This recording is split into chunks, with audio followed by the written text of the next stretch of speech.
Hello and welcome to study at Shashi Ranjan. आज का जो हमारा टॉपिक है फिजिक्स में हम कर रहे हैं पार्ट 5। टॉपिक है हमारा हीट।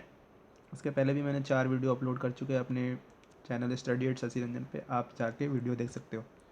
ये जो वीडियो होंगे वो शॉर्ट रिवीजन वीडियो है जो मेरे द्वारा बनाए गए मेरे नोट्स से हैं, जिससे आपको किसी भी एग्ज़ाम में जिसमें फ़िज़िक्स आ रहे हैं डेफिनेटली उसमें क्वेश्चन देखने को मिलेंगे। चलो तो हम स्टार्ट करते हैं अपने टॉपिक। आज की टॉपिक है हीट। पहली स्लाइड हमारी है हीट है क्या। लिख रखा है मैंने, ऊष्मा एक प्रकार की ऊर्जा है जो अणुओं की गति के कारण उत्पन्न होती है। पहले ही क्वेश्चन ये पूछा जाता है कि हीट क्या है, तो हीट क्या होता है, किसके मोशन की वजह से हीट होती है। तो सिंपल आपको याद रखना है कि मॉलिक्यूल्स जब मूव करते हैं तो हमारा हीट जो है वो जनरेट होता है। क्वेश्चन सीधे पूछता है कि अणुओं की गति की वजह से हमारा जो है वो हीट जो है वो जनरेट होता है। हीट का यूनिट क्या है, जूल। जूल जो होता है वॉट पर केजी। जूल यानी लिख सकते हैं W/Q। ठीक है। Average of kinetic energy of molecule ये दिया है मैंने। Average kinetic energy of molecule की वजह से हमारा क्या है, मूव होता है हीट। इसके यूनिट आपको देखना है। 1 कैलोरी क्या होता है, 4.18 जूल। 1 किलो जूल क्या होता है, 4.1 किलो जूल। 1 BTU ये पूछा गया है। 1 BTU जो होता है वो 252 कैलोरी के इक्वल होता है। CGS यूनिट जो होता है वो हीट का कैलोरी होता है। ठीक है, आगे हम बढ़ते हैं। कैलोरी होता क्या है, सिंपल। 1 ग्राम जल क्या बोल रहा है, 1 डिग्री बढ़ाने के लिए आवश्यक ऊष्मा की मात्रा को हम बोल रहे हैं कैलोरी बोल रहे हैं। ठीक है, और इंटरनेशनल कैलोरी क्या हो रहे हैं, 1 ग्राम जल का तापमान 15.5 डिग्री सेंटीग्रेड से 15.5 तक बढ़ाने के लिए आवश्यक ऊष्मा की मात्रा को हम क्या बोल रहे हैं, इंटरनेशनल कैलोरी। अगर इंटरनेशनल कैलोरी का आता है तो 14.5 से 15.5 तक बढ़ाने के लिए जो आवश्यक ऊष्मा की मात्रा होगी उसको हम बोलेंगे इंटरनेशनल कैलोरी। BTU भी क्या है, BTU भी इसका एक यूनिट ही है।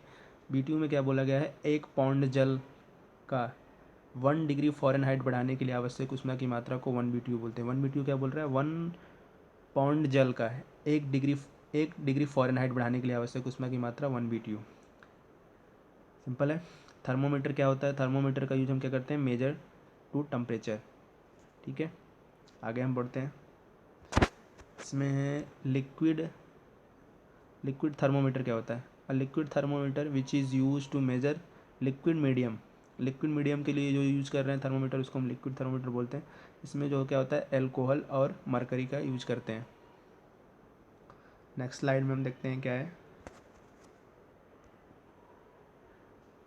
एल्कोहल जो है वो -40 डिग्री सेंटीग्रेड के नीचे ताप मेजर कर सकते हैं। -40 डिग्री के नीचे तक मेजर करने के लिए हम एल्कोहल का यूज़ करते हैं। क्यों कर रहे हैं, क्योंकि एल्कोहल जो है वो कितने पे जमता है, हमारा -115 डिग्री सेंटीग्रेड पर एल्कोहल जमता है।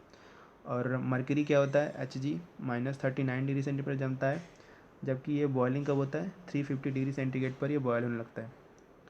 Hg का मेजरमेंट कहाँ से कहाँ तक कर सकते हैं, -40 से 350 डिग्री तक Hg हमें मेजर करने के लिए यूज किया जा सकता है।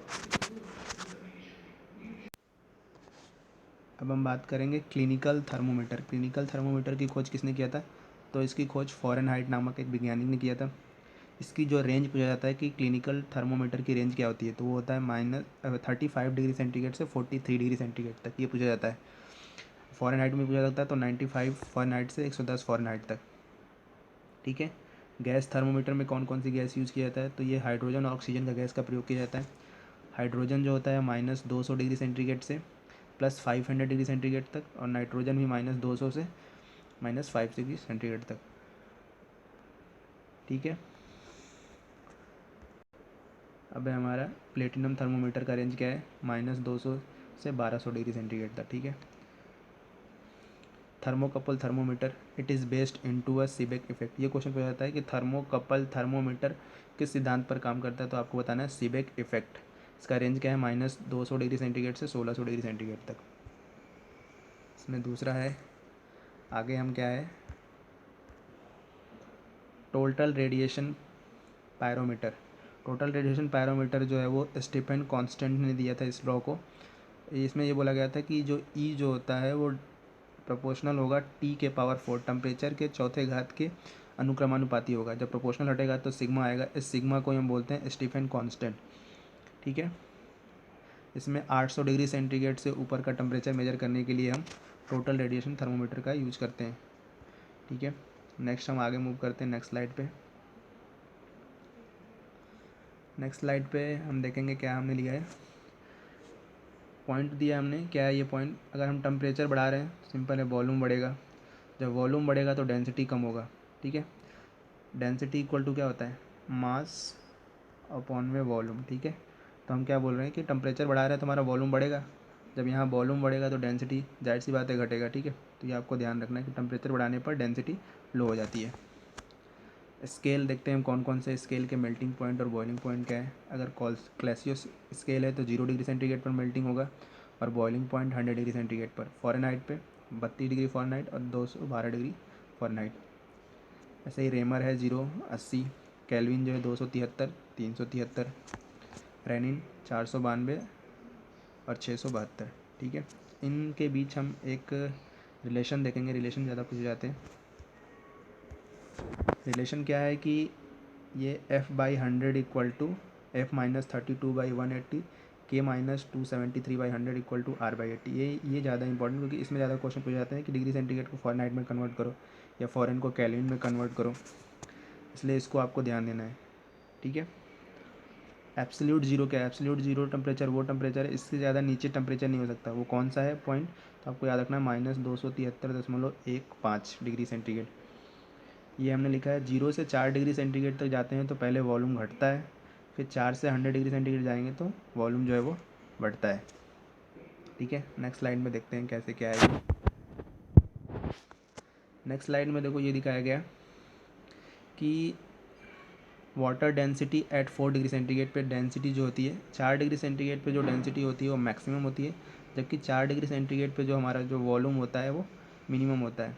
जब हम 2 से 6 डिग्री सेंटीग्रेड तक जाएंगे, when water 2 degree centigrade to 6 degree, then volume of first decrease and then increase. मैंने बताया था पहले ही, अगर ऐसा क्वेश्चन आता है कि 2 से 6 बोल दिया तो आपको पहले बोलना है कि पहले घटेगा फिर बढ़ेगा।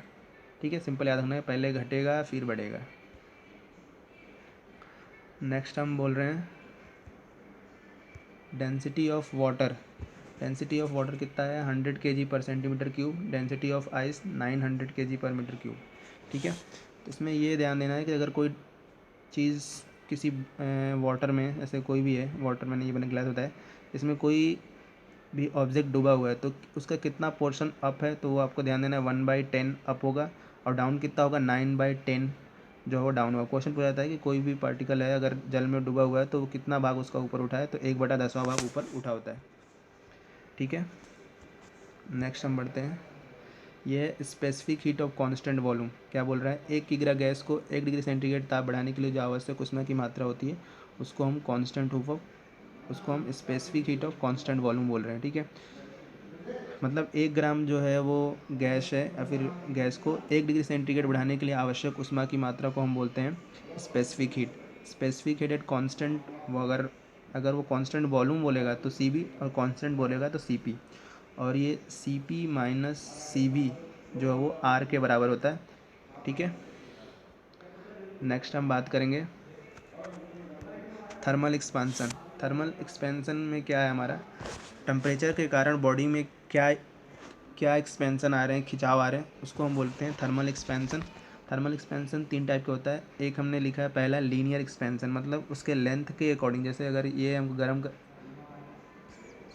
जैसे ये हमारा बॉडी है, इसको हम गर्म कर रहे हैं तो क्या, अगर ये लेंथ के अकॉर्डिंग बढ़ रहा है तो हम इसको बोलेंगे लीनियर एक्सपांसन। ठीक है, तो लीनियर एक्सपांसन क्या होता है? Del L by L upon delta T, temperature की वजह से हो रहा है तो अल्फ़ा जो होगा delta L upon L by delta T. ठीक है, ये कोफिशिएंट ऑफ लीनियर एक्सपांसन। अगर गर्म कर रहे हैं, अगर दोनों डायरेक्शन में जा रहा है, मतलब एक्स एक्सिस और दोनों डायरेक्शन में हो रहा है, तो उसको हम बोलते हैं एरिया के अकॉर्डिंग वो एक्सपेंसन हो रहा है, इसको बोलते हैं सुपरफिशियल एक्सपेंसन। उसको हम किससे दिखा रहे हैं? बीटा से, क्योंकि वो दोनों डायरेक्शन में हो रहा है इसलिए एरिया के अकॉर्डिंग है। और तीसरा है कोफिशिएंट ऑफ क्यूबिक एक्सपेंसन। इसमें क्या है हमारा?